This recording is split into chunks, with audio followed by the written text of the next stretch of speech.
La Côte d'Ivoire, à l'instar des nations du monde, célèbre, ce samedi 11 juillet, la 34e édition Journée mondiale de la population, JMP. Autour du thème, focus sur la Covid-19, comment protéger la santé et les droits des femmes et des filles dans la période actuelle.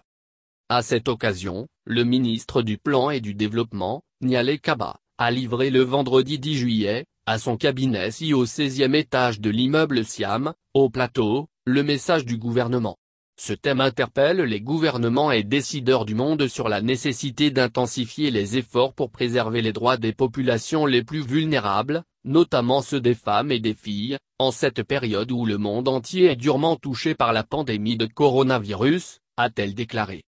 L'émissaire du gouvernement affirmera qu'en cette situation de crise, les femmes et les jeunes filles, les plus fragiles de la société, voient leur accès aux soins et aux services de prise en charge sociale gravement compromis. La crise sanitaire de la Covid-19 illustre bien cette situation de vulnérabilité, compte tenu de ses effets dévastateurs sur les conditions de vie des populations, les entreprises formelles et informelles. En effet, en raison des mesures de confinement et de restrictions de déplacement imposées aux populations, cette crise se traduit par des pertes d'emplois, une baisse des revenus et un accroissement de la vulnérabilité des ménages, a déploré Nialé Kaba.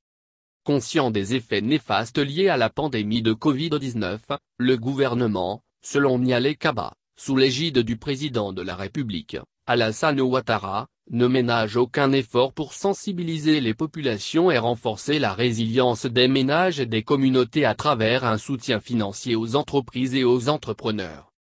Je voudrais exhorter nos populations au strict respect des mesures prises par le gouvernement pour lutter contre la propagation de la Covid-19.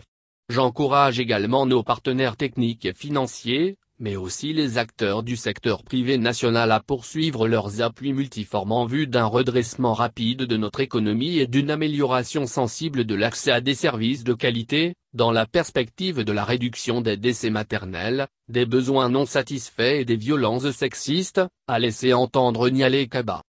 La ministre a, par ailleurs, saisi cette occasion pour rendre un hommage mérité au Premier ministre, Amadou Gon Coulibaly, dont la disparition vient de plonger la Côte d'Ivoire dans la douleur et le deuil. Je voudrais également présenter mes condoléances les plus attristées à